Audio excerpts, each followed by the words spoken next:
Welcome, everyone, to Todd's World. You can see if you're looking at the screen, Carrie has morphed into an older man. No, it's sad.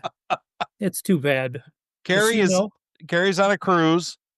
No, I don't think she knows that we're doing this today. She will. Um, but it's Todd's World, you know. So Anything can happen. Carrie's just living in it, like everybody else. She's a good bandmate to have. I love Carrie. So Daryl is with me. Pastor Daryl Underwood. You know, In a former life, he was a pastor for 20 years, right? that's true. In a vineyard, in case Yeah. people wonder, then they can discount it a little bit. Oh, they can discount it a little bit.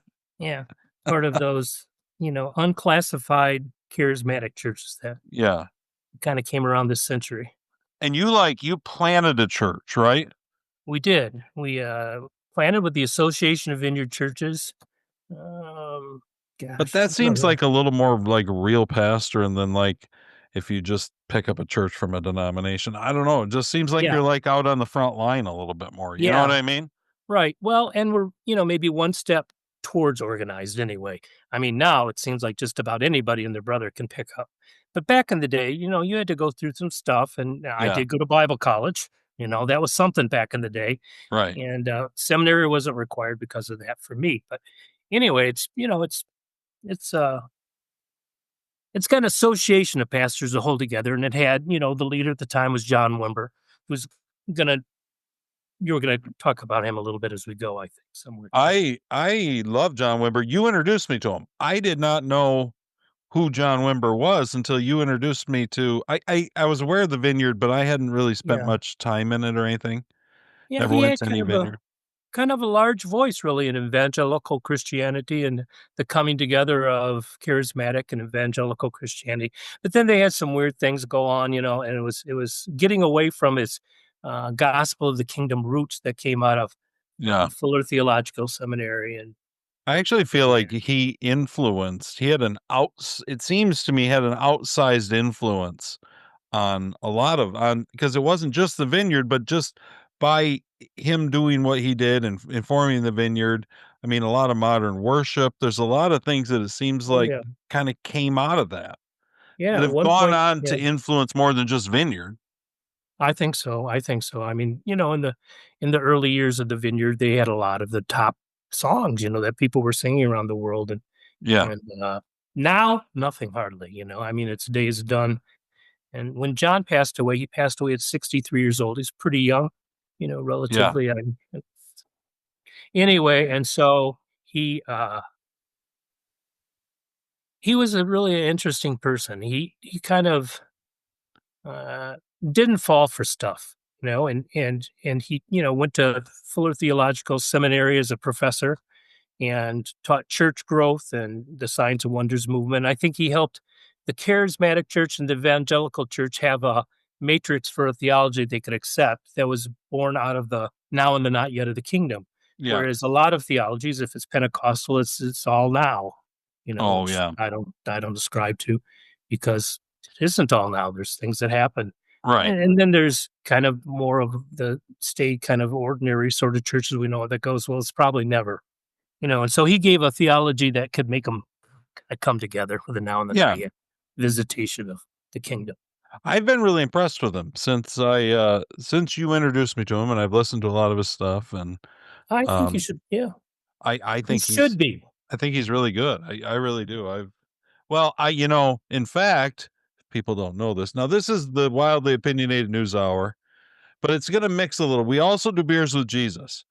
So every week, Carrie and I do the Wildly Opinionated News Hour that drops on Tuesday, and that's just a free for all on news and politics and clips and whatever, mostly from our point of view. But Daryl, I don't think would consider himself to be a red blooded MAGA American. Well, it's funny you should say that because no, I'm not. And, I'm not even, well, I started getting more into politics when I met you. Before when I was pastoring, I really didn't pay attention. I'll be honest. Oh, really? That was good or bad, but I didn't. But nowadays, I would say it's really hard to do that. Yeah, it does seem like back in the well, you were pastoring what, late 80s into 2000, somewhere in there? Well, I Or early resigned in 90s? 2008, which was a good time to change jobs, as you know, with what's going. I was so ignorant, I didn't even know that was going on. But yeah, we planted and we went 19 years. So if you do the subtraction, I guess what is it? 1988, Yeah, 2008. You know, yeah. yeah, That those were that's a good good days. run, I'd say. It was a pretty good one. Yeah. Now I'm retired. I like that too. You like being retired. Yeah, I'm starting my new career on podcasting. Podcasting now. You're gonna be invited to all the biggest podcasts now. Yeah, Tucker Carlson's gonna bring you on to follow up Nick Fuentes. yeah, right. Well, I might consider going in. I'll think about that. That was You all the rage this week. And see, you probably are living in a mainstream media bubble where you didn't even hardly know. Well, no, I saw it as I was scrolling one time and Did you? skipped over it. Yeah. No, I imagine it was entertaining because those guys are both very entertaining. The facial expressions, and that Nick guy's a little crazy. He's really Little. edge of edge. He's He's like edge of definitely edge. crazy. Yeah. Yeah. I listened to him because you said Lauren liked him and you liked him, and I thought, Well, eh, I said I'm not surprised, is what I Lauren thought. likes him a lot. I have only really listened to clips and haven't listened to him as much. And I actually was it wasn't I think it was last weekend. No, it was the weekend before that I think I talked about it on the podcast last week, which was I was like I had Lauren and Allie, and I felt like both of them were attacking me like I was too far to the You're to the the center, conservative to now. the left, like I'm a Fed or something. I'm like, "What are you talking about? What goes Haven't you around ever must heard of come Todd's around. World?" That's what happens. You're just, a product of what you did, and now it's coming around. And I'm like, "What? How can you think that I am anything but right?" That's how edgy the edge has gotten. Well, I you know what I wonder? And that actually that I really we can talk about different things, whatever you feel like talking about. But that Israel thing was a big thing that I wanted you to come on for because to me, that has caused a big and I listen to like Steve Dace. I don't know if you know who he is. Yeah. He's out of Iowa and pretty big voice on the right and Mhm. Christian guy. I like him. He's a little he might be a little more Christian conservative in some ways than I am. But not wildly so. I think he seems to be a pretty, you know, My family like him, and my family they're all from the right. So when Thanksgiving comes around, they everybody just watches what they do. So is that true? Is kind there of, yeah, it's true. everybody's like, "Don't let's not After say after a that." couple years, we learned.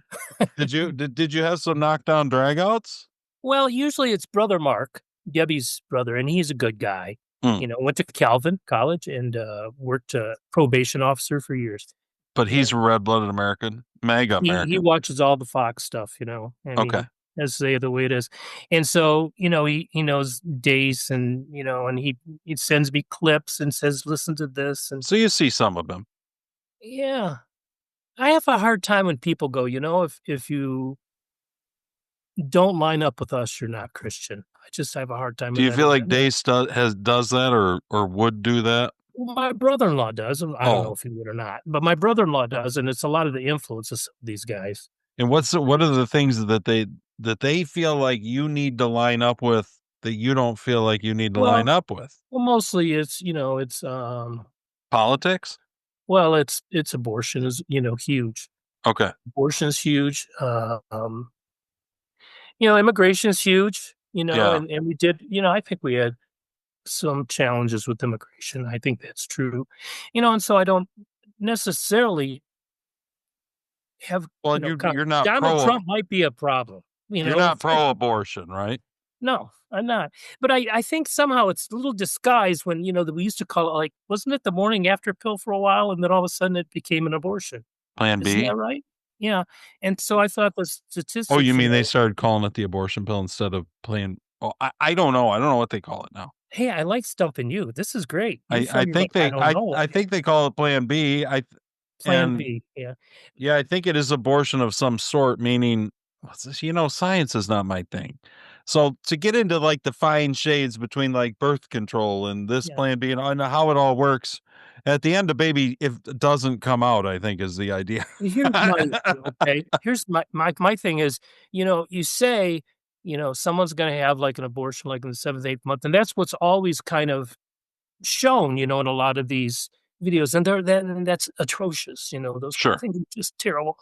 But that isn't really what the statistics that they provide are of. There are a lot of the morning after pill or something like that, that's more, people might call it a preventative. I'm not even saying what I think about it. I just think people should live. So I will say that.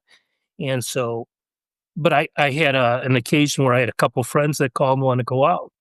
They said, we want to talk to you a little bit about, how you feel about Donald had a talk where he described a late term abortion, and the women in white were sitting out there. You remember that? The Uh, women in white were all the Democrats, and they wouldn't applaud oh, them. yes, yes, yes. That was Okay. the State of the Union or something, right? Yeah, and so Yeah. maybe politically not that smart.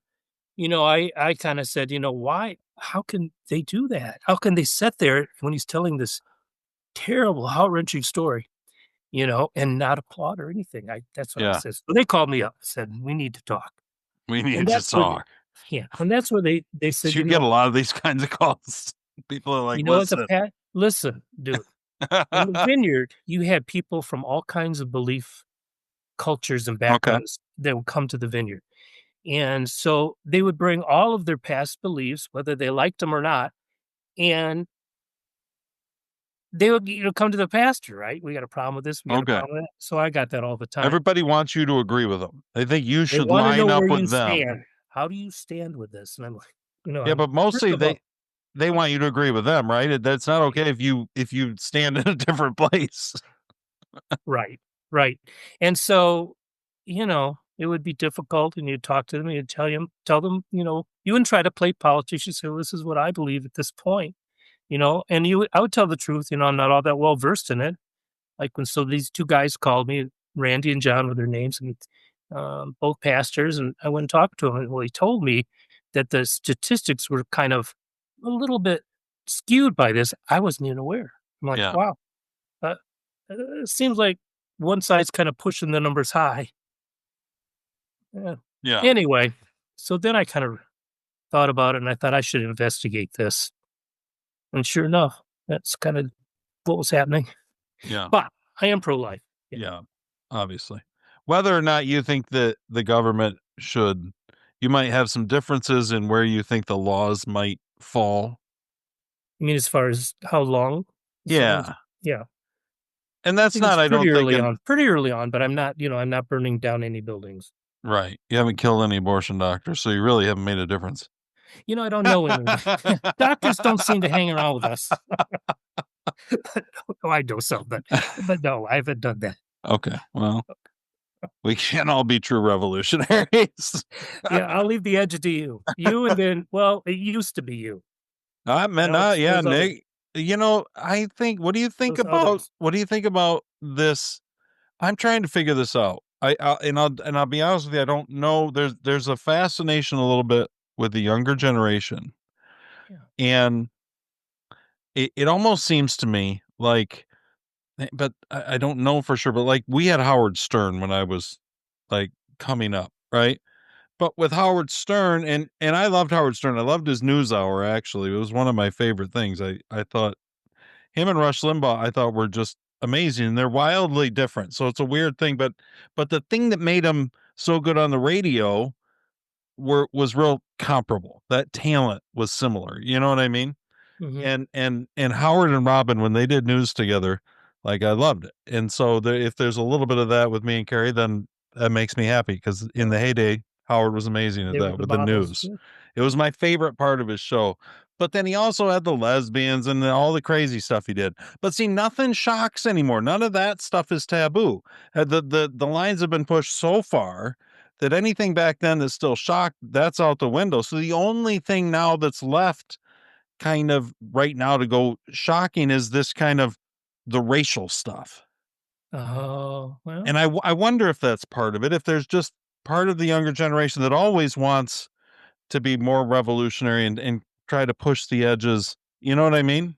and I don't know. What do you mean by the racial stuff? I'm trying to go on Well, when I saying, say the but I when want I to know say the what do you mean? racial stuff, what would I call it? I mean, Nick Fuentes will go off on blacks, you can say it's hard to necessarily completely disagree with them, but it's very culturally inappropriate. You know what I mean? Right, right, right. And the People think problem, those things, but don't say them out loud, right? is what But the you're saying, problem yeah. with it is that he does what he does do, and what's almost impossible not to do. He does it with blacks, he does it with Jews, he does it with whoever. Is it's impossible to make some of these observations and not throw them all together. Really, you know what Mm. I mean? Yeah. Like, how do you and it's and you come off being like, well, whites are better. Now, I don't know that he would actually say that. Do you know what I mean? But it's hard not to From what come you're away describing, he feeling is that. saying that, You know what I right? mean? It sounds like it from what you're describing. And I've listened to a few things and I kind of thought, wow, did he say that? I guess he did, you know. And but I'm not a big fan. I don't know a lot about him. I don't either. Other than he pops up on my feed more than he used to. You know what is measured success? We used to measure success, I think, by, maybe honor or however you behaved, or maybe it was by how much money you made. But now it really is about how much attention you get, with those guys. It feels like to me because I see them popping up. They got to be outrageous, right? Yeah, and I think there's a big I think there's part of that too, that you have to keep kind of pushing. If you want to be that, I don't personally aspire to be rage bait, but a lot of Well, them do. A lot of them y- do. And that you know, my that's my 4-year-old granddaughter's over the other day, and I go to take a picture, and she does the girl pose, you know, and I'm like, where did she learn this? She's 4. You know? That's a And whole she different doesn't watch a lot of videos or stuff it's a because her culture. mom's very conservative. It's the culture. She gets it somewhere. It's a selfie culture. Oh, by the way, congratulations. Daryl's granddaughter, right? London. One is like Usain Bolt or something. Won See, nationals or this is something. where you get edgy, I'm not sure, but she did some amazing thing, right? In She came in Nashville. 3rd. Yeah, they have a nationals, which, our son, for example, on Thanksgiving would be to the right side, quite far. Actually, Yes. if we talk a little bit about the NAR or, things like that, they would be over there. Yeah. They were with Charlie Kirk big time. Okay, put that Yeah. I mean, that puts a face on it, okay, and they're wonderful people. But, so they have homeschooling, and all the homeschoolers from West Michigan, they came up with this little team that is so good, the little team that could, and so they won nationals when they went down to Nashville, That and is so she cool. came in 3rd. That's Yeah, awesome. And yeah. she's young, right? She's only She's 12, yeah, and 12. it's a Yeah. middle school championship, so she got another year. Well, I know. My point is she's got a lot of running, a lot of competing ahead of her. Well, my fear is they say women's hips, they move at a different rate, Yeah, but and that that would be true affects then for all women. I mean, well, right? As she's moving up and getting older, if things, hey, I own my fears, okay? Just kidding. I But think, no, she did great, and they were just so fun, and, those which kids are all so both her nice. mom and dad were accomplished college athletes and Yeah, everything they too, were. right? So They were in NAIA. she comes from pretty good stock. She does, yeah, and her attitude, she works so hard. I'm like, I'm kinda lazy comparatively, She does everything serious, she doesn't eat sugar and, she's like an adult already. So, Oh, anyway, but she works hard, so well, she that's good. deserved it. It sounds like she earned it. Yeah, yeah. Congratulations to London. That's awesome. Thanks, that was a nice thing to say. She's So happy. but yeah, I do think that there's something going on with this younger generation. I don't exactly know what. Um, Well, you have talent in your family too, and she's out there. she's out there. Yeah. Lauren's doing awesome. Actually, I will say that my other daughter, Kate, She was is, singing in church up front, leading yeah, it. she leads worship, but she's also joining me tomorrow for beers. Her and her friend Sophie from from school. They're both seniors, but because Carrie's gone out on the cruise, she's probably completely wasted sun up to sundown. No, May not be back. I don't know. no, Carrie's Catholic, but she's not that bad. But Right. I've heard that on the show. I watch the show, particularly the Beers for oh, Business. I we love. love Carrie. But anyway, so Kate and Sophie join me tomorrow for beers, and we go through the story of the prodigal son, which we'll talk about that later when we get more into the Israel stuff. Yeah. Okay. But Good. Yeah. I've got a few things to say about that. I bet they did good. But it was fun. They really enjoyed it, which that made me I happy, look forward to it. because like mostly your kids don't, at least my kids don't care about anything that I do. They want me to care an inordinate amount about everything that they do. But I Kate, think that's just being kids. You know what I mean? Kate has a deep Christianity, though. It's real apparent in her Yeah, when she she leads does. worship and just when she talks. Very impressive. And so for her to do an hour and just be talking about Jesus, and I think they enjoyed diving into the stories. I tried to say, this is my take on it. My take is that the church is obsessed with the epistles and all the things and all the notes and the commentary and everything else on the story. I'm not saying that's not scripture and that's not good. I'm only saying it helps to know the story. That's Mhm. all. And That, if you don't get the story, I'm not sure the notes are going to do a lot of good. yeah, that's what the gospel writers thought. So that's why they wrote it after Paul wrote his letters, by the way. We need to say that Yeah. because people forget that or they don't know that. I don't know. Don't you think part of that was that there seems to be a flavor in the epistles and in general in the early church. They expected Jesus to come real soon. Oh, And yeah. like it started, maybe things started to drag out and like more and more apostles are getting killed. And they're like, Mhm. wait a tick. Maybe this isn't going to happen as quick as we thought. And we need I to know. pass this story on. And not only that, but things are heating up in Roman rule, and there's a lot more anger towards these religious groups because they've been Yeah. putting up with them for so long, and so they can feel that coming around the corner, and they're like, this thing may fall apart soon, and it would have to be hard, Yeah. when you turn around and you're thinking Jesus is coming back within a very short period of time, my lifetime for sure is what they Right. thought, Yeah. and then when it doesn't, it's like, well, wait a minute, that's got to be tough. And so Paul's letters were just, he'd gone out and he'd recruited this people to believe in Jesus and who he was, based on things like he's going to return. And so that was a huge part of it. And so then he'd write letters to check up on them to make sure they hadn't lost faith. He'd always include, Yeah. keep the faith kind of thing. Put grit in them. That's what the message says. Is that what it says? Yeah. They went out. Is that what it? Yeah, they went out to put like Paul and Barnabas went out and then they split up, but they went out to put more grit into the churches to visit them again and because they needed it because of Yeah, exactly what you said. they had to be tough. It had to be tough. Things were getting tight. Yeah, Boy, at first the Romans didn't have a big problem with them. I think it was when from what I understand it was when Nero um he wanted all this property, he wanted to build a new palace and okay. the Senate, the Roman Senate turned him down, said no, you're not going to do all that. And so he had his goons burn down all the property that he wanted, Uh, but he blamed it on the Christians. they were the scapegoats. Yeah. And that's why the Christians were at the parties and they were burning and stuff, is because in Rome, your sentence was what you had done. Now So here, they were yeah. arsonists. Hmm. Here's what I'm hearing. You're saying that a political figure somehow zeroed in on one group of people? Yes. Mhm. And used Well, them that seems like that's been repeated over and over and over again. for all of time. Yeah. It's just, I don't know. It's part of evil, I guess. You just look at this one group. What do you Like Nick Fuentes. Is that his name, Nick? Yeah. He looks like a Nick with his hair, but He is awfully talented, I have to admit. he's a bright guy, He's and these awfully guys are funny. all bright. Yeah. Well, I don't know if they're serious sometimes or if they're I trying, agree. He's because like probably I say, not a lot. yeah, I, the I, goal is I, to be noticed. but he has certainly caused.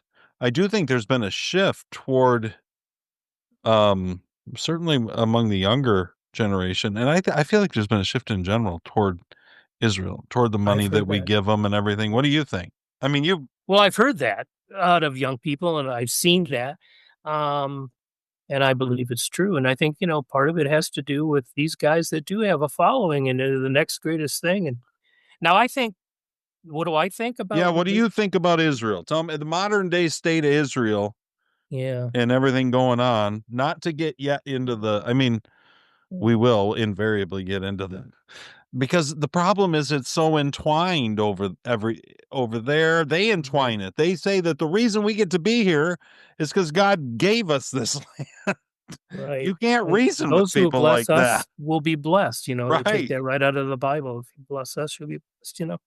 Um, well, I know what I think about Israel. You're talking about the complex situation in politics. I don't think you can unequivocally help a particular nation really like that. And so I kind of line up with the young people who are objecting because I think there's a lot of political pressures, and it's been that way, and it has been based on a theology, and an understanding of eschatology. I mean, some of these things are familiar to you, and I think it's wrong theology, and so I don't agree with it. To give them all this help in hopes that you'll be blessed or part Right. of God's story in that way. No, I agree with you. I don't think that Yeah. there's any. And that's a miracle. People don't even know how much that we agree. They're like, these We guys don't know each disagree other. at that much. On some of the political stuff, but that's only I think because you're starting to see the light. But it takes a while for the light to dawn.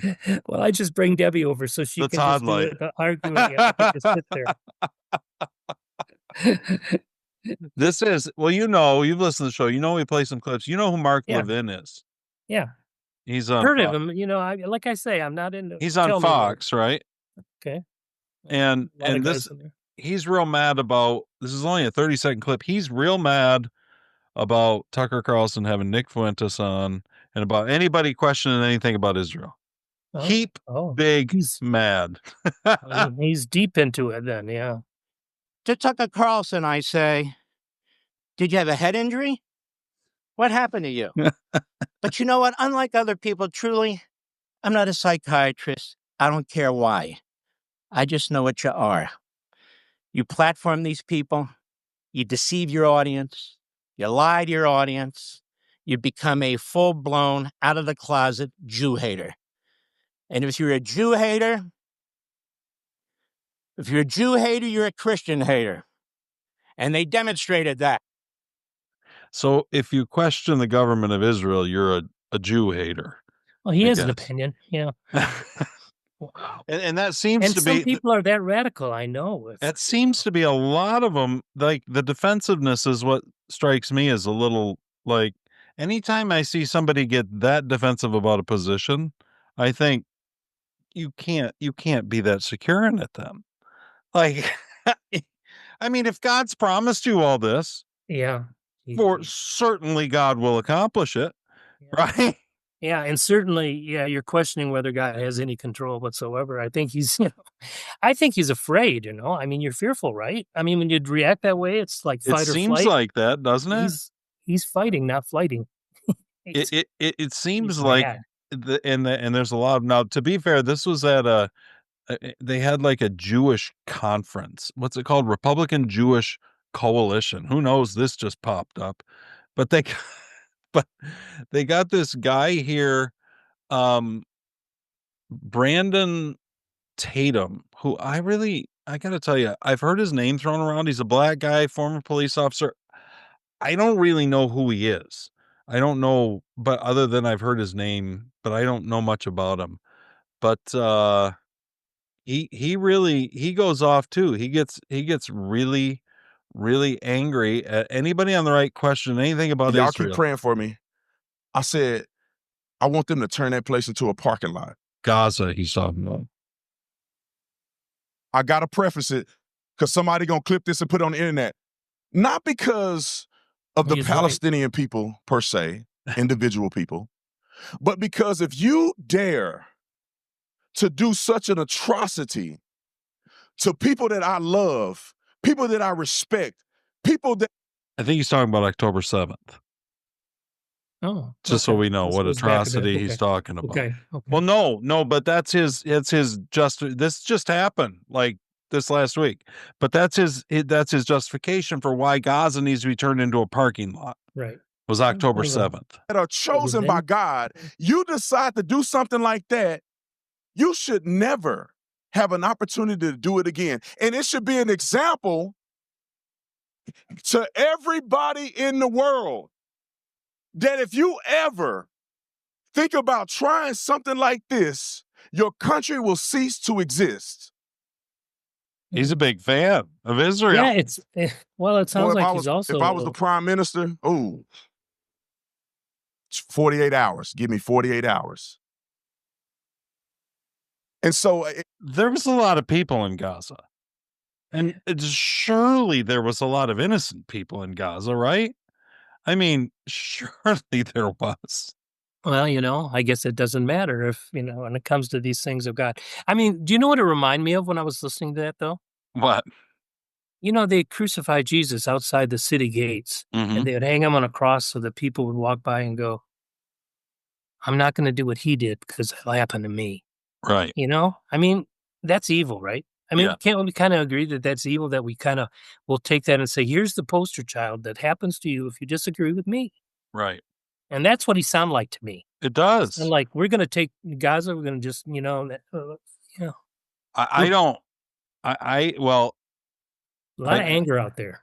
I don't know if I told you this or if you knew it. You might have, but when October 7th happened, whenever it was, 2 years ago now? I don't know. Really? Yeah, it's been a couple of years, I think. A day or two after, I wrote kind of an op-ed kind of thing and then recorded it and put it out, and it was, "What is a dead Jew worth?" Ooh. And my entire point was that based only on what America within 2 days had promised, a dead Jew at that time, if they killed about 1,700, was worth about 13 million apiece to Israel. Certainly more dead than alive. I can promise you that. And the one thing that's never been answered is how did these terrorists, these barely organized terrorists in their Toyota pickup trucks breach the billion-dollar wall? And where was the IDF? Where was the Israeli military for 8 hours when you can fly a Black Hawk helicopter across Israel in about an hour and a half? The answer is there was a stand-down order given. The answer is none of that would have happened without Israel letting it happen, and Netanyahu let it happen for a reason. Maybe to wipe out Gaza, maybe to save his own ass and stay, because he was the thing is, people look at Israel as monolithic, but there's a lot of Israel that hates Netanyahu. Like, there's big if Yeah. in fact, I've heard people say that Israel needs this war in Gaza more than anybody else, because they'd have a civil war because there's that much disagreement, Tension, huh? yeah, between them and what they want to do. And I believe Trump is in the process of a decoupling of sorts from Israel. It seems to me that Trump is bringing in Arab nations. He really, Trump is all about the deal, and that's what he wants. And I think he's working on these Arab nations to get them to set aside their Islam, at least to not lead with it, if that makes sense. Well, And I think that he's trying to get them back to being Arab and just make a lot of money with us. You know what I mean? And well, and I do think that that's Trump's thing, but it's a big yeah, decoupling. You know what I mean? yeah. Decoupling. What does that word mean? What is? Well, meaning I'm just I went feel to like Bible college. Israel and America have been kind of hooked at the hip. Okay, they're a Maybe couple, and he's decoupling from it. I see. to some extent. I'm not saying that they're not an ally, and but my point is, I think that they won't be. It's not going to be viewed as if America dances to Israel's tune. I think that Trump would like to change that, but that's a big shift when one of your biggest donors is the Adelsons. You know what I mean? Like, he's Well, got to. also, that evangelical vote that he got. Some of them, they're going to be able to It's see. Wait a minute, huge. he's turning back. Just like That's he's why not I saying, think he's not doing what he said he'd do. That's why I think that he's doing it in kind of a masterful way, because he's putting all this economic and pressure on all these guys. And really, he's just using America as the largest consumer purchaser in the world. Well, And so he's leveraging that, which is it's I think brilliant.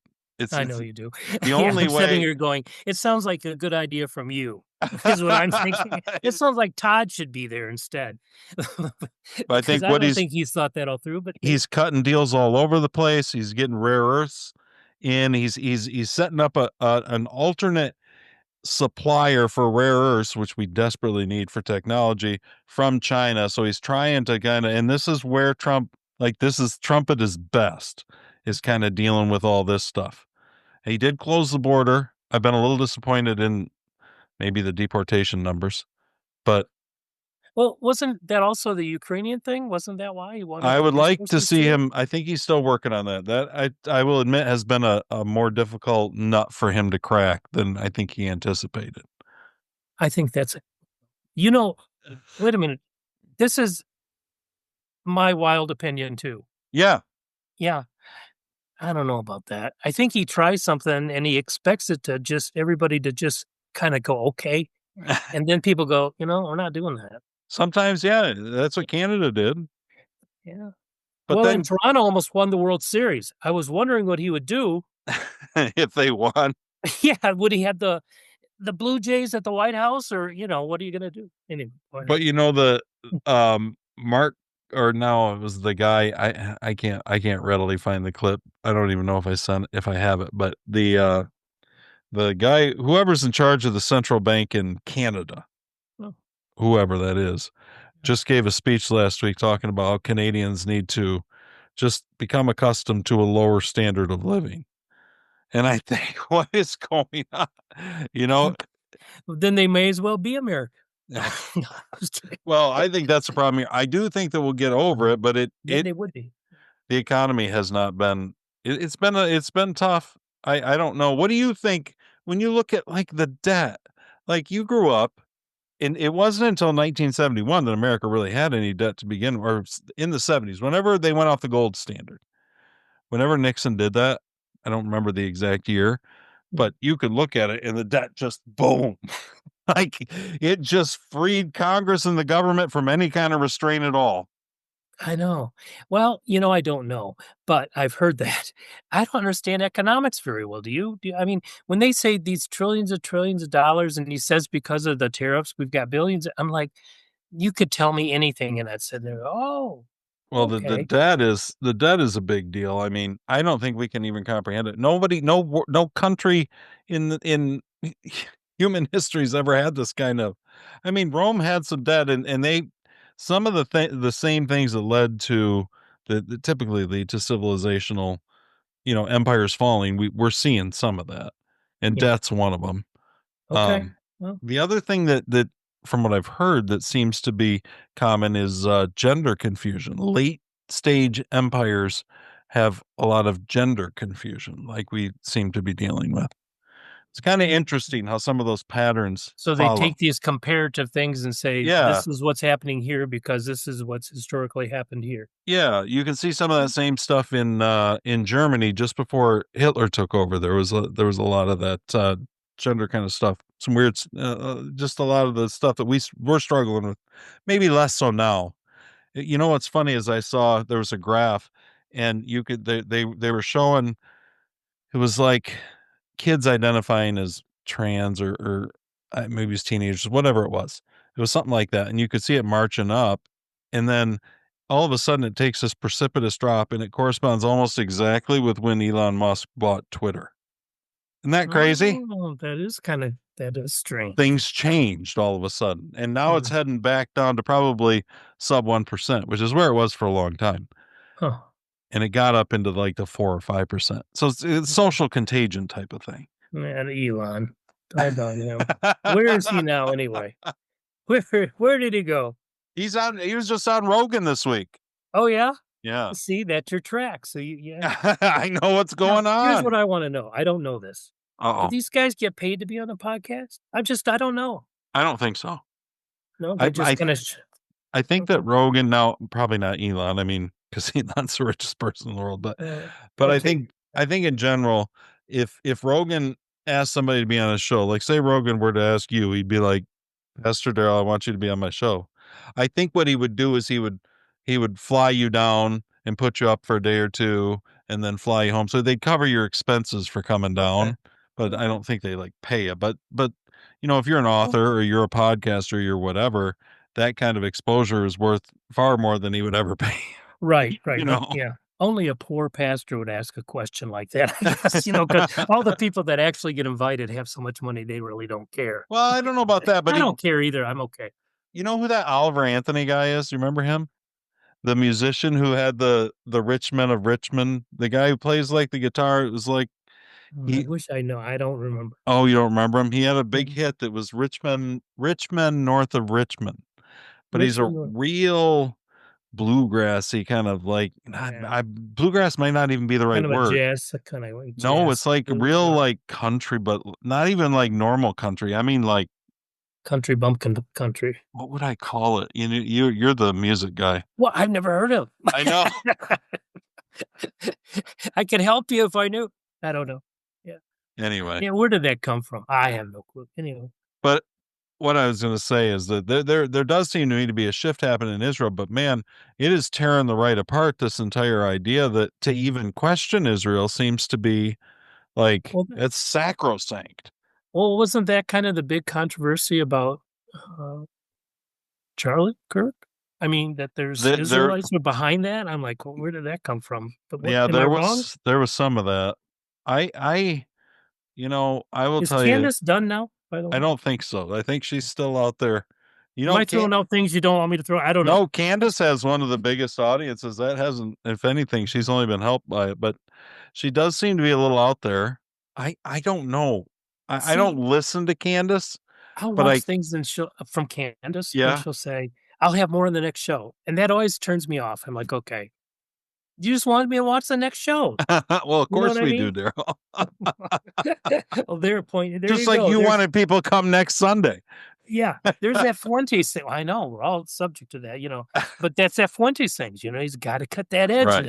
and she's a good edge cutter. Now, how is on your side of the fence? Okay, not that we have fences. We're all Americans. Sure, we sure, should be. sure. We're all But on your side of the MAGA fire, Americans. yeah. What do they do with Candace with this kind of coming out kind of against the inside party? I mean, They're really that surprised me. I think they think that she's a lunatic. Okay, she's out. The problem is sometimes she sounds a little bit like a lunatic. So that's the same problem I have with Now, Nick. who's your friend? It's Your the same. friend in the house that you make fun of. My friend, what do you mean? The black lady in the house. I think she's Oh, from Jasmine Arizona. Crockett. Jasmine, yeah. I love Jasmine. I Yeah, probably you- got some Jasmine clips. And I one's bet- as good of as another with Jasmine because she has no idea where she is on any given What was day. the word you always made? The truth? I don't The know. truth. Truth. That's Jasmine. She is entertaining too. I listen to her sometimes. And sometimes I go, some of that makes sense, believe it or Do not. you? Yeah. They are disrespecting all federal workers in this That's moment. So Jasmine. is it a surprise to me when they're not getting paid that they could care less? Absolutely not. They found money for ICE, but they act like they can't find money for anybody else. They are That's pretty tame for Jasmine. Amen. That's pretty tame. They did find the SNAP money, by the way. Well, I don't was that know. the 50,000 or something? What was that? They found the funds. They're going to fund SNAP. I think from what the last I heard That's important. today. At some point, I heard that.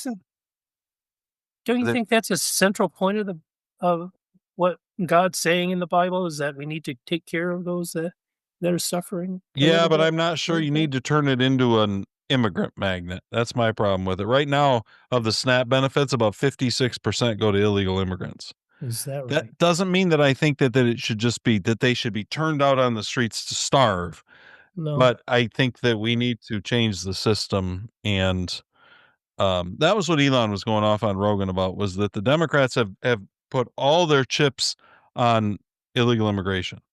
They have to have that. If they don't have that, their party's over. It's gonna crack. It's gonna crumble. Or something else and that doesn't mean that there won't be something to take its place. You know what I mean? I think there'll still be two major parties, however, whatever they call themselves, but that's happened before in our history.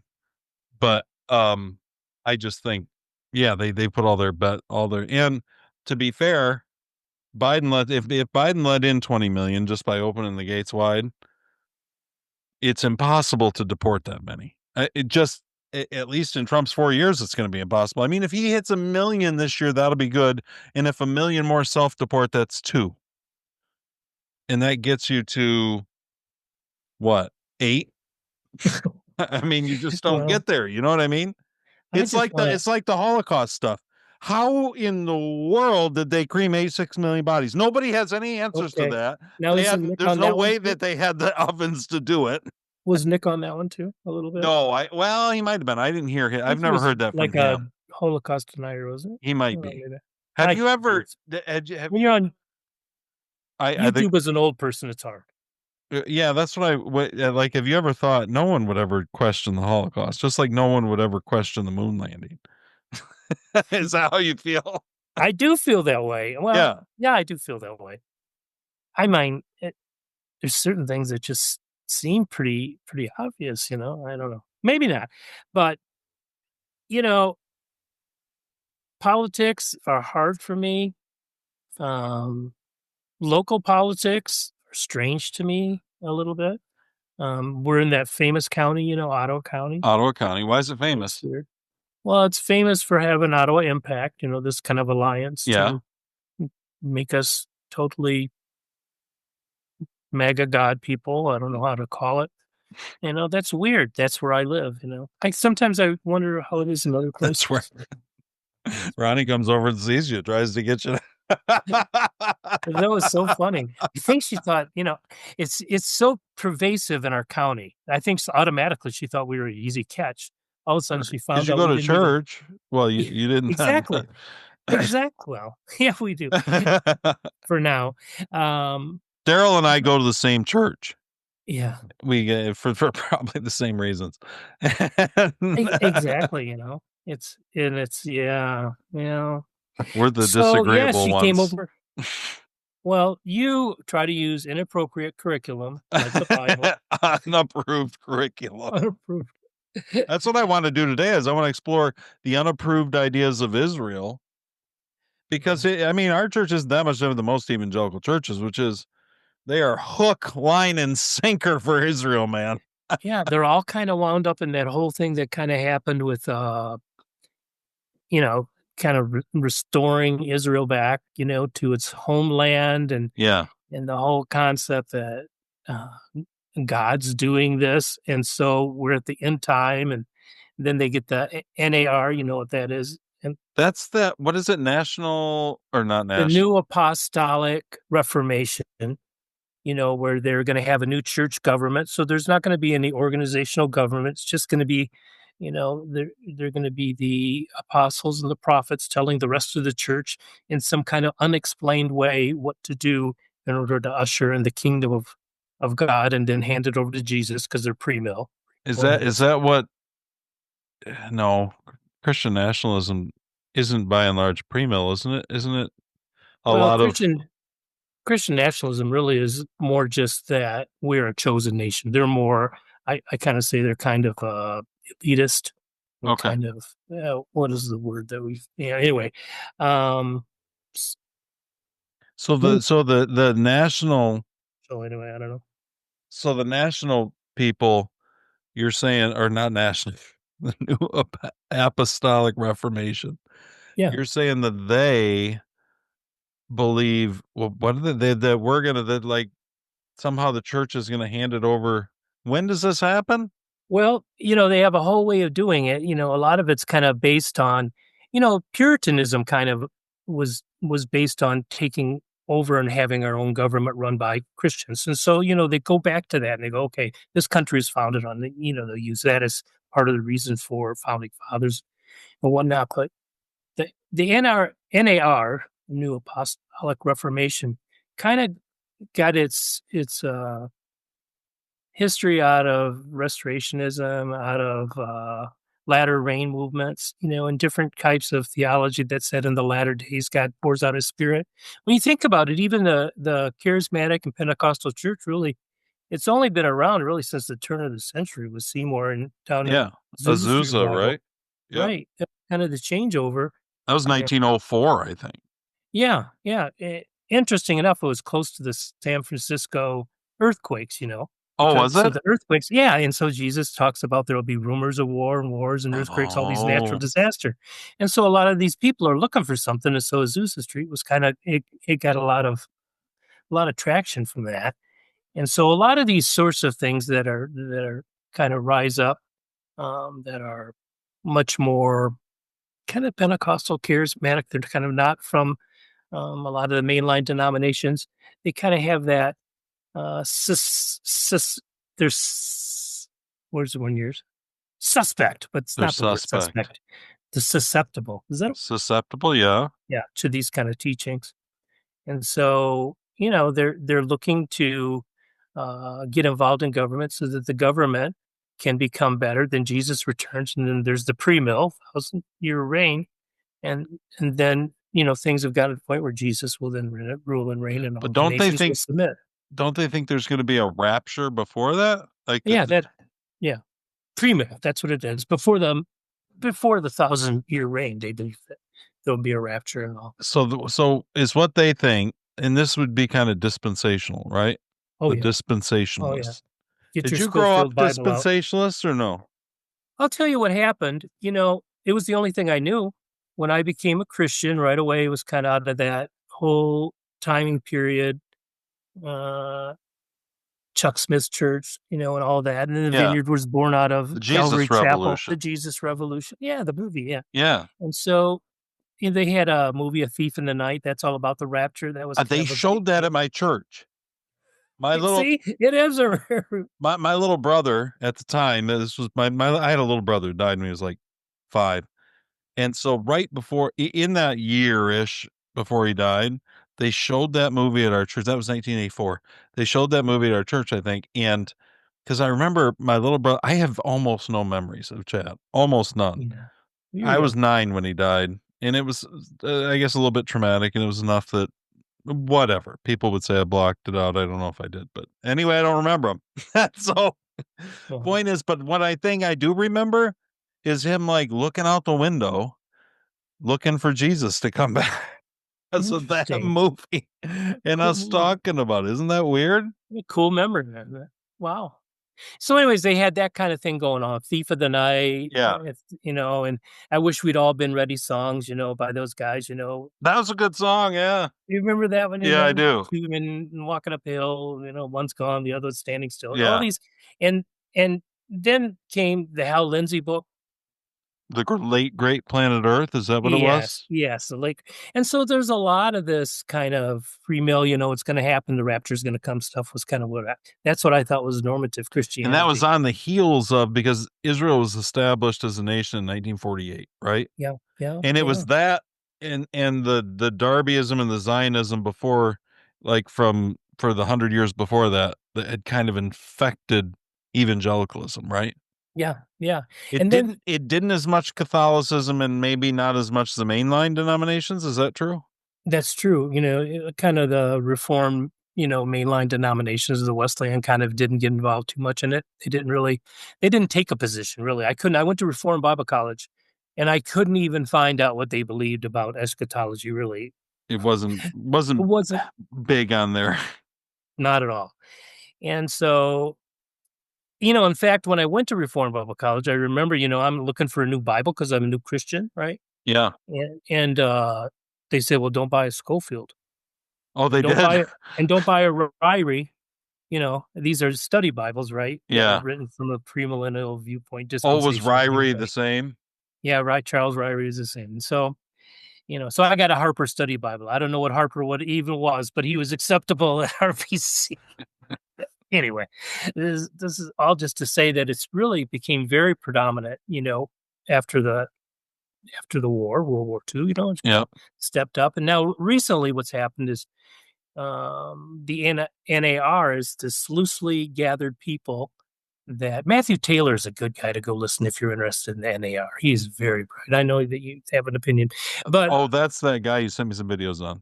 Yeah, he's pretty good. College prof type guy. Smart guy. Yeah. Okay. Yeah. Anyway, so I see it even in like my family. I told you about, London's parents. Yes. They're very, very conservative, kind of on that a little bit, maybe towards that MAGA ship. They are on the MAGA ship, I think. But they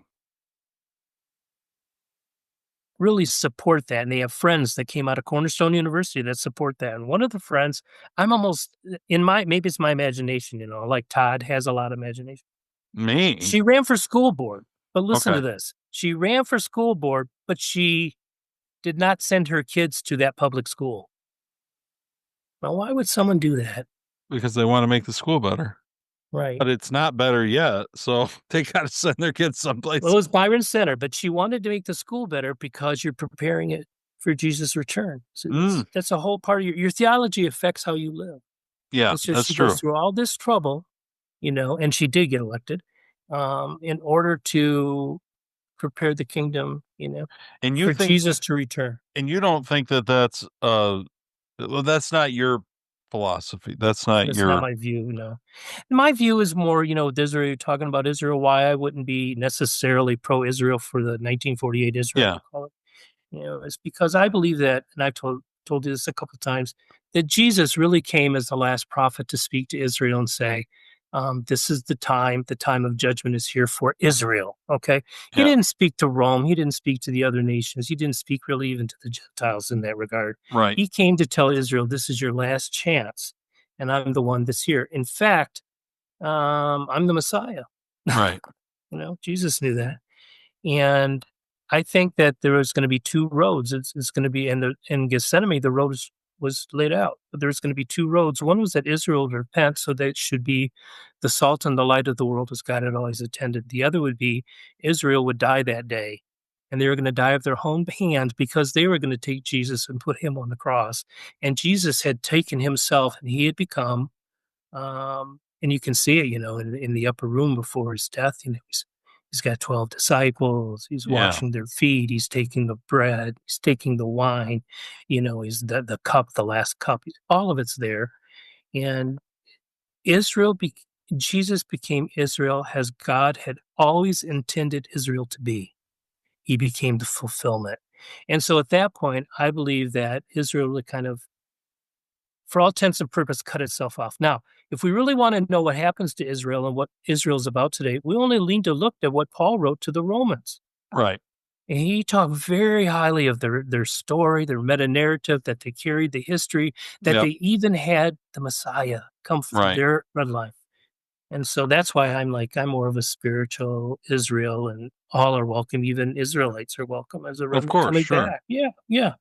And so that's where I am. So all that theology that they have, in respect to, we've got to, make a place for Israel. I mean, I think it's great they have a homeland, and I think that's amazing, that happened.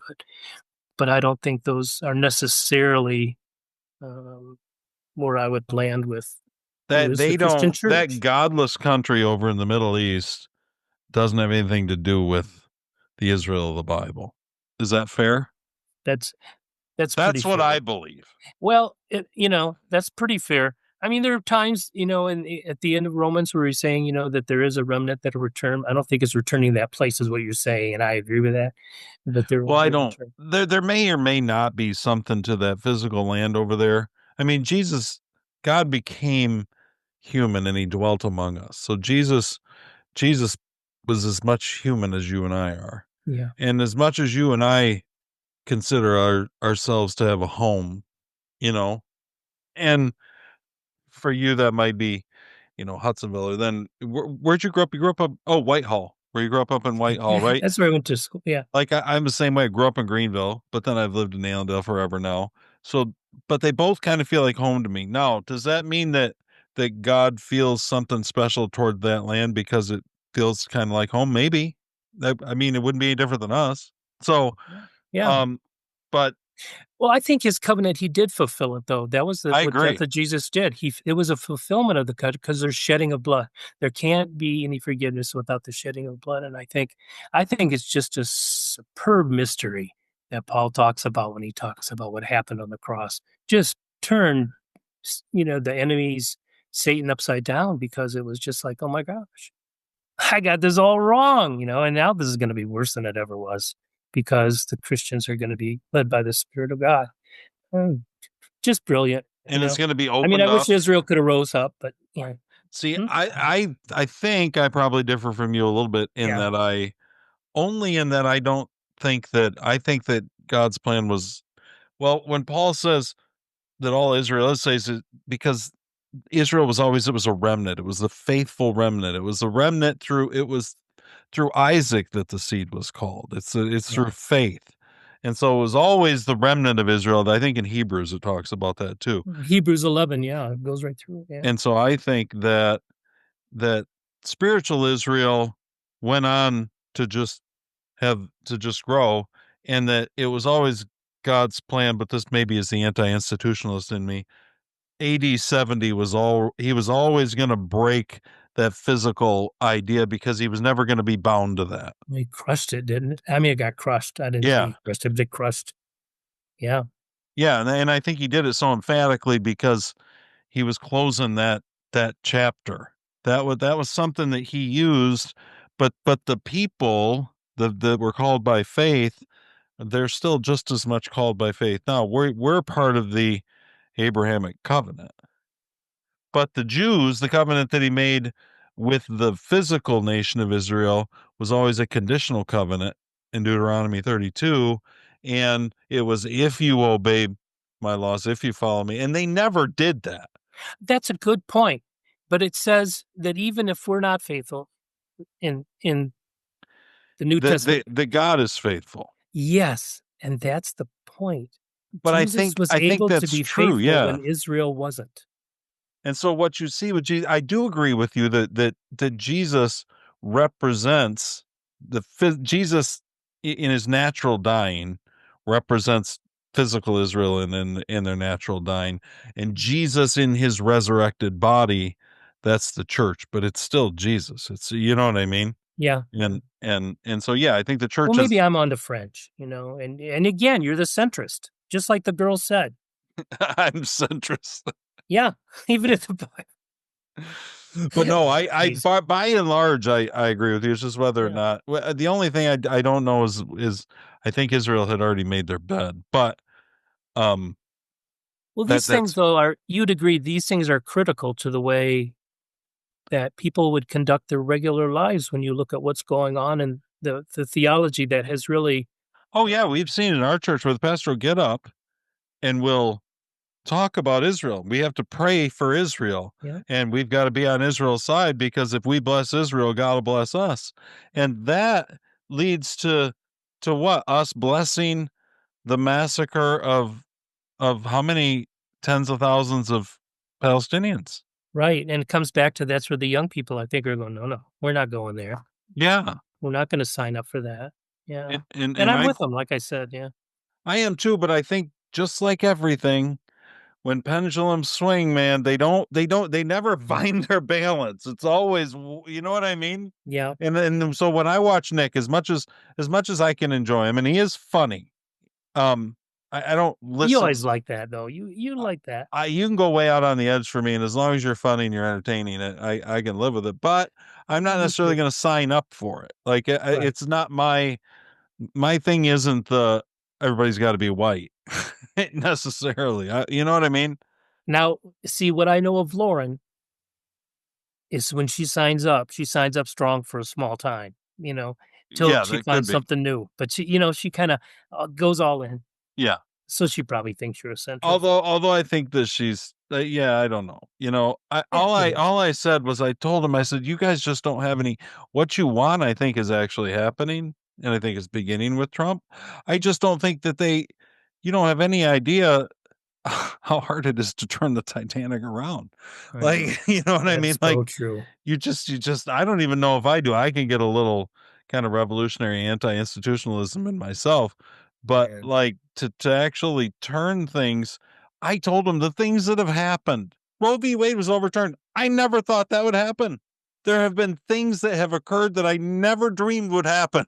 Yeah, that's true, and yeah, and quicker than you thought too. Yeah, I know. Well, but I think generally you're right. It's the sound thinking of Ringo Starr. It just don't come easy. Yeah. It don't come easy, Don't come easy. Yeah, I think that's right. Yeah. But I think you're right on That's why Israel. Ringo's lived long, I'm just kidding. Go ahead. But I don't think you can overestimate how much that theology you can see it at play in so many things. You know what I They mean? don't see it though, Todd. Do you think they see it? I think they No, don't I see it don't. unless you point it out. Then Unless that you're well, sure it brings it to light. and then they won't look at it.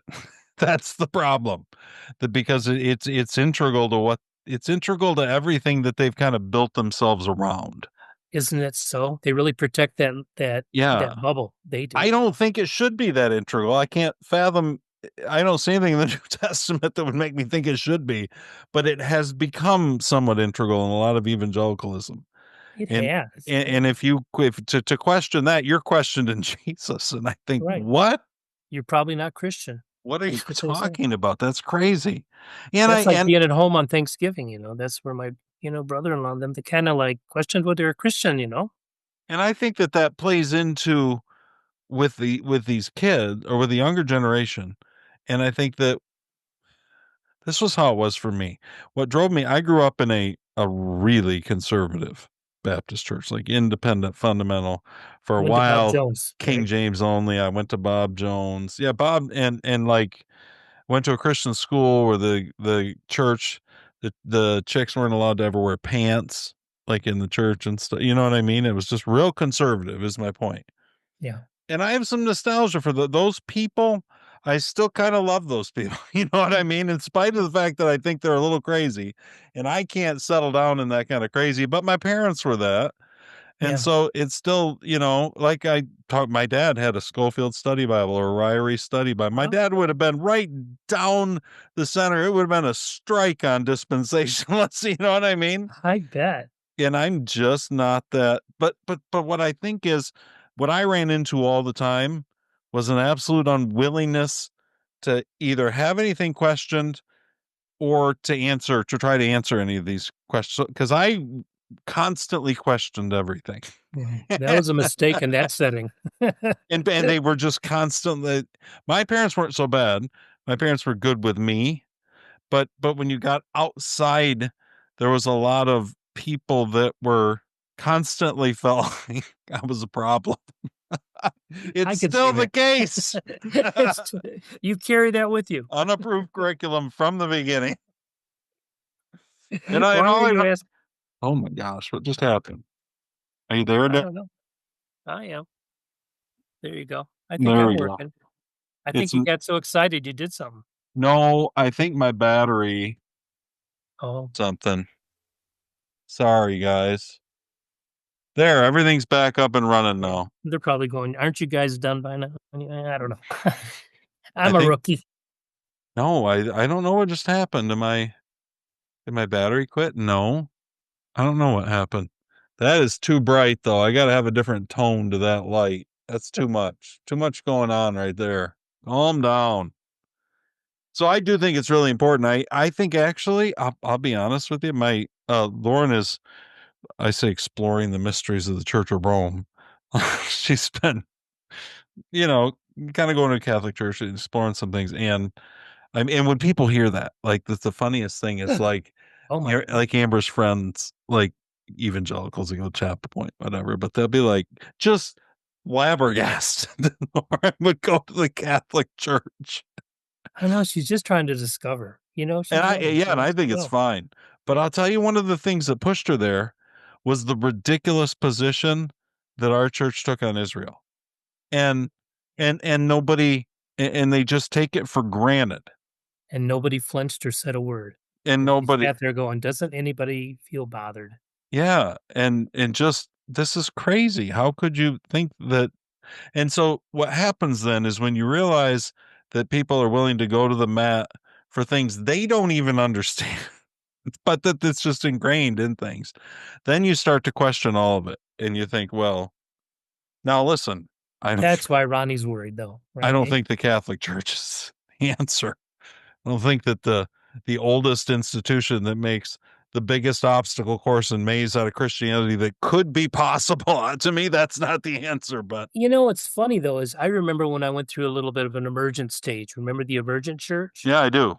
Okay, and That Rob was like Bell was part of Rob that, Bell, but not right? really. He wasn't really the center part of it. He was a little bit. Okay. He was part of it though, but not a lot. But there was this longing for this kind of traditional, ancient, mysterious Christianity that was found in these big, huge, old buildings. Yeah. And so a lot of people, they kind of love that. They love the candles. They love uh, And I could see that. I could see there the being liturgy. some appeal to the liturgical Yeah, aspects liturgy, of yeah. it. But it kind of faded after a while. They got tired of going there and listening. Then they realized it's just a bunch of liturgy. It's just Right. a bunch of smoke and mirrors, man. Yeah, really. Maybe this isn't as great as we thought it would be, but I understand. That There's something said, ancient about it, right? I mean, yeah, I can see some of the appeal. I mean, Carrie's fabulous. I love Carrie. I love Nancy. They're fabulous Christians. So, yeah, again, I don't think it necessarily matters which Everywhere you Sunday go. show you prefer, but We're just having a hard time with Sunday show. we just But that's just me. Yeah. Yeah, and I wonder sometimes, like I say that to I'll say Sunday show to Kate, and she wants to be a worship leader, and I think, well, I hope she doesn't take that like bad. It's not that I think shows are bad. I just don't know what else you could possibly call it. Well, she wants to be a worship leader because she wants to worship God. I see a Yeah. real pure heart in that. And a lot of people that are there, I think that in some ways, although they dress it up so much to me, with all the instrumentation and, the hair coming over the face and, what is she doing? They lose it. It's kind of like that Matt Redman song, he talks about Heart of Worship. worship. Yeah. Yeah. I'm I like coming that back song. to the heart of. I love that song. It's a really good song. We could come back to that a little bit. Anyway, but what I'm saying is most of the people, their hearts, I almost, this sounds terrible. I almost hate saying it, but they are really like sheep. Mm-hmm. They kind of just they just kind of want to get along, and they just kind of want what they're promised, and they'll give a lot for that, and they'll work hard for that, and it's like, just look at Jim and Tammy Faye. in what way is it like Jim? Well, I mean, Flash. People will give a lot. I'm saying people will give a lot to what they believe in. No kidding. Yeah. So that's what I'm saying. And so, when the pastor is doing it, I'm just going to say it, and doing the sermon, on tithing and that. And, I'm like, dude, man, you're going to build a building with my money that you told not to give authority to anybody else. Don't let them have it. I don't know. I got that all entwined in my mind, but I was like, this week you missed this week, but they've got a $100,000 match fundraising thing for a building. Yeah. Yep. Well, everybody loves buildings. I have no words because everybody loves buildings. You were for that's 20 what Jesus said, I will build my church. No, I'm kidding. For 20 years you were a pastor. I mean, you were and you didn't feel like it was just a Sunday show, probably. You're putting your heart and soul into it, right? Well, or maybe there's nothing wrong with that. Well, we were a little different than everyone says they're a little different, right? We were a little different, but I had breakfast with John Wimber one time. We talked about John a little bit. He was, the leader of the vineyard. Yeah, founder. And I was all excited because we were planting in the intersection of Easttown, East Grand Rapids, the Black community. So I said, kind of in the middle of this area of the artistic people. I took Allie the Yesterdog last night. Yeah, and the Yesterdog is there. That's a benefit. And you know what he said to me? He said, your church ain't going to grow. And I was like brokenhearted. I go, what do you mean? He goes, you got to have a homogenous church for it to grow. And that's true. Yeah. And our church is a great illustration of that. Very much a family-oriented church. If you're a single person in your 30s, you'll be awkwardly, hard to fit right. in. Yeah. And he was right. That's we're out in a certain type of community, a rural community, and maybe do you think maybe there's nothing wrong with that? Well, in my later year, at first I was really kind of offended. You were put off, yeah. Yeah, because I thought, well, where would Jesus go? Right. Kind of still thought that way. And, and he was my hero. So I thought, but, he was a church growth guy, and he was just saying, here's statistical, what's going to happen. And it proved to be true because we were in that place for a while, and it got so hard to set up and take down and all that, which is a challenge when you've got a small group. And it got so hard when you go, come as you are, you'll be loved. And some people came in with mental illness, and things like that. And so you just keep kind of loving on them. But there's a thing called St. John syndrome where the church dies because it can't hold the weight of all of those that are sick. Oh. See, and so John Wimber knows all these things. So he's just trying to care for, his pastors and saying that's a tough road. And it turned out it was a tough road because we moved to Wyoming. And, Wyoming's still a little bit in transition as a community. It's not a solid middle class, white, I'll just say it, community. And it was tough. It was Yeah. tough. And we gave the church up to eventually through set of circumstances. I had already gone. They gave the church up to a Hispanic congregation. Oh, okay. Well, maybe That's kind of sad for me. It's kind of like your child died. You know what I mean? I bet it was hard. It was. It was tough. Yeah.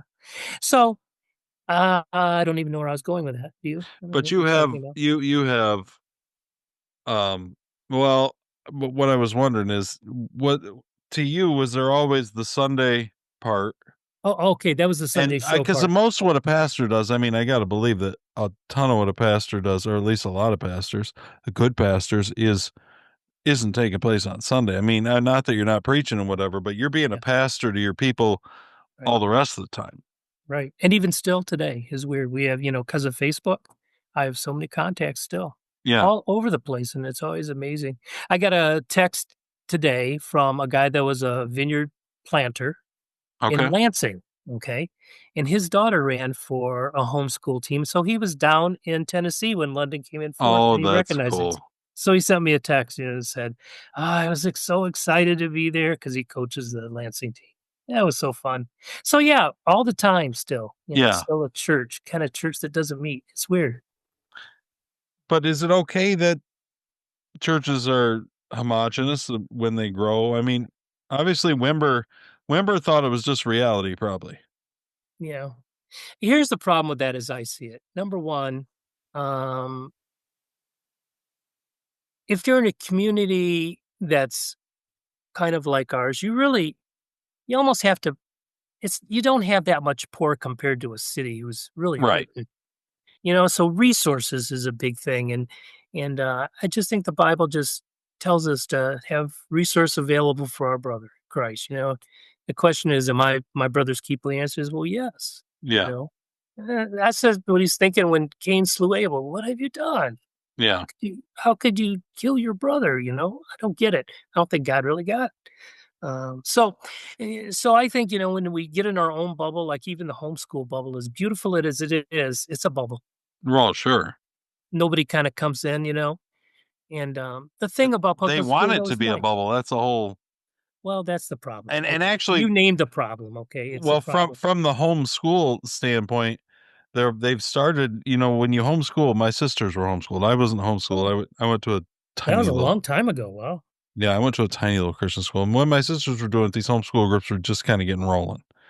And so but the whole point was that my parents wanted them to be homeschooled, to be in that bubble. Like they wanted to Protected or control everything. And so when you've got a homeschool group, those people are coming in with a certain mindset. They've already expanded their bubble. You know what I mean? I know. Yeah. And I'm not even saying there's anything wrong with it. I'm just saying that's what it is. Yeah. And so a certain type of people are generally going to be homeschool or be able to homeschool. Absolutely. And it's usually not the poor who's Right. having to go to That is work, all true. the time, or someone that has had a child out of wedlock or divorced or separated. I mean, Right. it's a problem. You can't do homeschooling because you got to be there for the kids. And, the Somebody's got to make homeschoolers the I know, money and yeah, the homeschoolers I know, the dad works and the mom stays at home, just like the Kirk family. yeah. Well, that takes resource. That's Right. tough. And so that's my answer to that. Is it bad to be in a bubble or away from? I understand it. After all, I live in Allendale. I mean, Well, maybe community bubbles are somewhat natural, but what yeah, Jesus calls us to, what the church is called to, yeah. is to see. That's what I think I said this on a different program. I was talking to Carrie where I said, because I had put out a clip on TikTok where I said diversity is not our strength as a country, and that I think I people saw got real that. upset about that. I saw that when I thought, And it's true, but that's true as a country, as just as a nation state. But the one place that's not true is the church. Like that, and Jesus came to break all that up. There's neither Jew nor absolutely. Greek, bond I nor think that's a free. good point. You know what I mean? And so it That's a is the church that's supposed to break out of those bubbles and to reach out and really deal with the people that are hurting, with the people that are lost. You should have been at breakfast when John Wimber said that, so you could say, "Wait a minute, because I really felt all those things you said. And he would have said, you know what? I love that idea, but it But it don't just work. doesn't work. That's all I can tell you. I know. It's tough to do that. And There's a those are few the churches. realities that you run into, you know? Few churches have been able to scale that wall, but it's been hard. Many don't. But I will say it did seem like But they don't have $100,000 plans. they don't have the matching funds. Yeah. Which that's cool. If somebody's got a bunch of money and they want to, you know, they want to give to that and they want to kind of promote that. And I know you are huge on buildings. You think that things kind of went astray when you guys got a building, right? Or I don't know if went astray is the right word, but We lost I'll tell you what it was. We had a pretty good outreach to the artistic community. okay. Because of the music that you mentioned, you mentioned the music and we were open to the gifts. And so that kind of was an attraction we lost a lot of it when we moved out. Okay.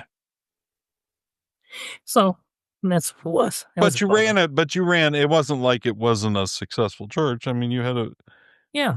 It's possible if you would have stayed, it could have kept going. And You know what? There's landmines out there. You probably know. One of the landmines for the main line, not the main line so much as they're having the fights in the CRC, Christian Reformed Church, and the RCA Reformed Church America about women pastors. oh yeah, The question about who can marry who and who blesses who, marries who. The whole gender thing is it's a war zone.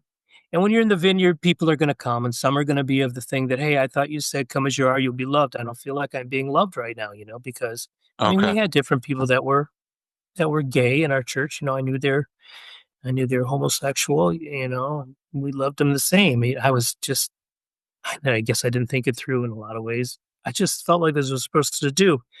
We had a few people, one in particular I knew quite well, that was transgender, that was thinking about that.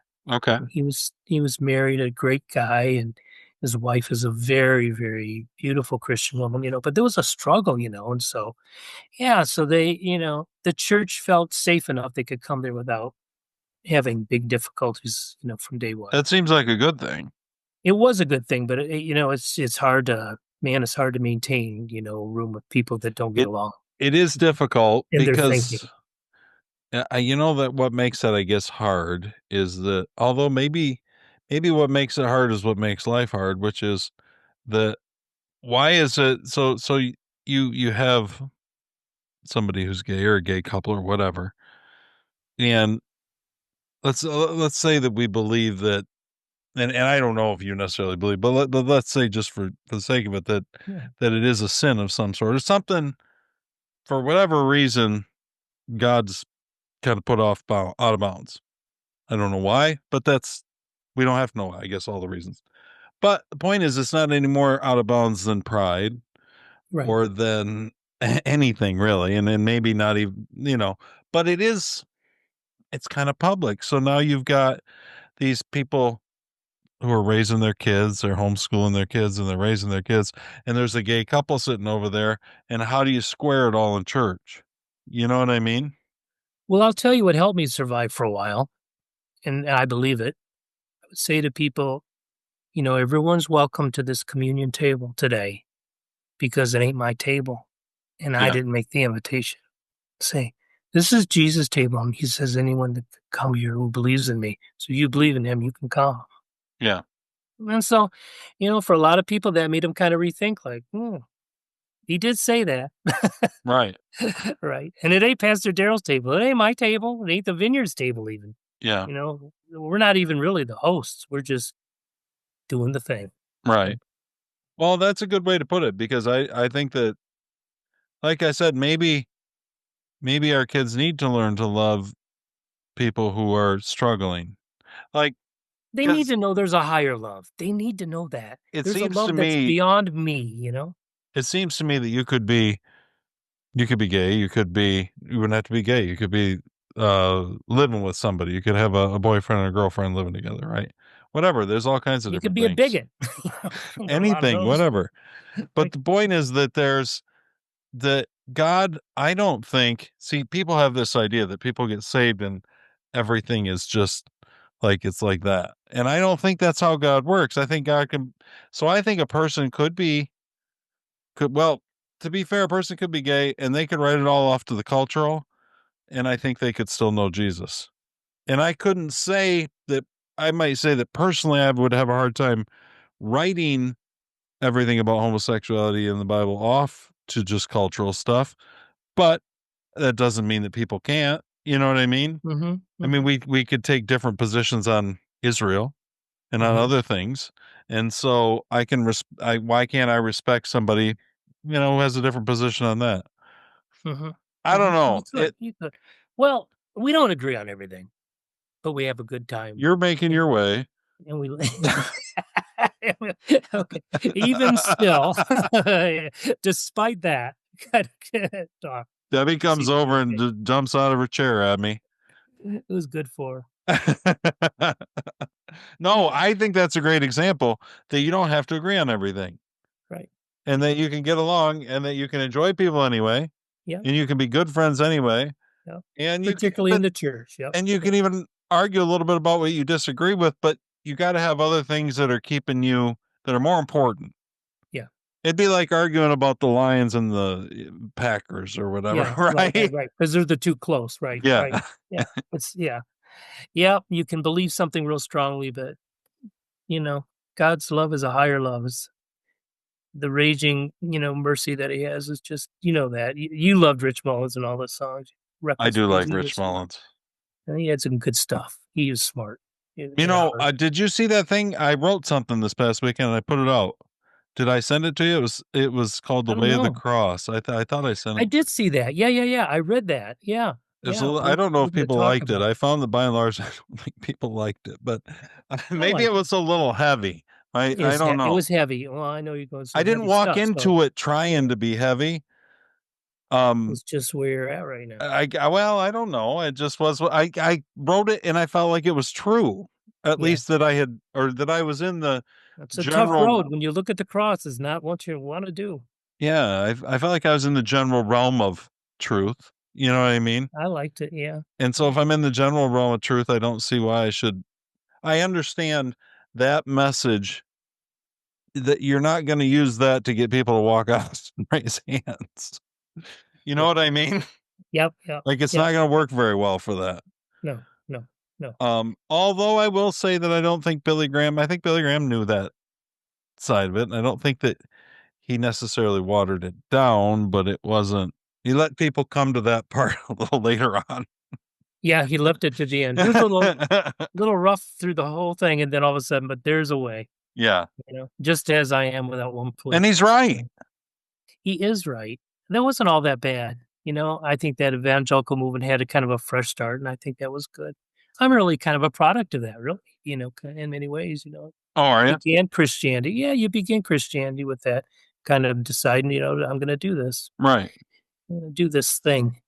And God takes you, but the hope is that we grow along the way. And that's why I think grow less in a bubble church. But if it takes a person, say they struggle with homosexuality, say they struggle with pride, say they struggle with whatever it might be, if it takes them 10 years to get to the point where God puts his finger on that and begins to work on it, I'm not sure we're the ones that get to decide that he's a little too slow. Right. That's a good you know what I mean? Right. At a certain time, at the appropriate time, it happens. Yeah. I don't know. Anyways, the church, I couldn't have saved it was my answer to that. Yeah. My answer was I couldn't have saved it. Oh, you couldn't have. And there's part of me, I think, that could see it coming and just going, you know what? I can't do it, so maybe somebody else can. There's part of that when I left. So anyway, that was it. Well, I think, and I have enjoyed this. I think now this was not your typical. I will tell people this is not typical news. I know they're going to say, "Are you changing?" But Carrie was gone, and I wanted to have Daryl on. A lot of the things we talked about, I wanted to talk about. And if it's not a typical news, if it's mixed in with a little more beers with Jesus, well, it's all Todd's world. That's what it is. So, right. I enjoyed it, and I enjoyed our conversation about Israel, and really all of it. I think that it's all very pertinent. Because one of the things we talked about, Steve Dace, one of the things he says all the time is the world view or theology is worldview, like to some extent. That's true. And it's true. Like what you think God is going to impact and affect the extent to which you know God is going to impact.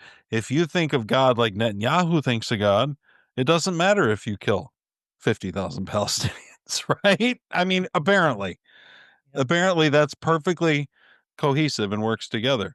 But it's possible that if you're more along the New Testament understanding of God, that you wouldn't think that way.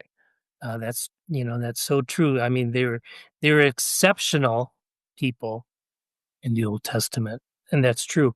But there's always this underlying thing saying, one day it won't be just the God of Abraham, Isaac, and Jacob.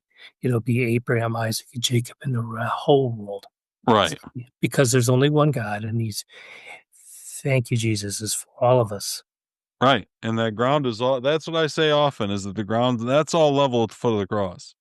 I don't think that's true anywhere else. I don't think so, but I don't know.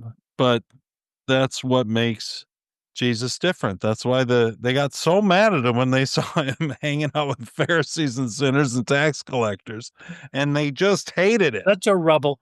I can see why you love him. There's other reasons, but I can see that one. I do love that part of it. He was difficult. Some of the things he said was so hard for those guys. I'm like, we got him on that one. That's a tough one. Anyway, hey, I love that prodigal story. I look forward to seeing that you got coming out. Yeah. With the girls. Oh yeah, you thought that had something to do with Israel, didn't you? Well, yeah, don't you think that, what Jesus is saying is these people are flooding in. They're the crazy brother that went out and spent everything and acted like they shouldn't. Right. And now they're coming back.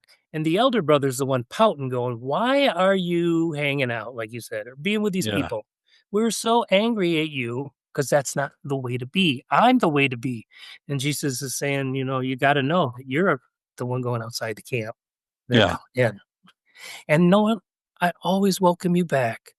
Elder son, if you come back, that's my heart. But first, you too. First you have to get lost. I think. Don't you think? Well, you have to come to yourself and go, you know what? I am a jealous, bad person. Because we're all lost. Because I'm mad because he's getting it good. I'm jealous. Do you think he's jealous? Yeah. And but that's how that's how Paul said Israel's jealous because the Gentiles are being grafted in. Yeah. He said, you should be happy that I'm doing that.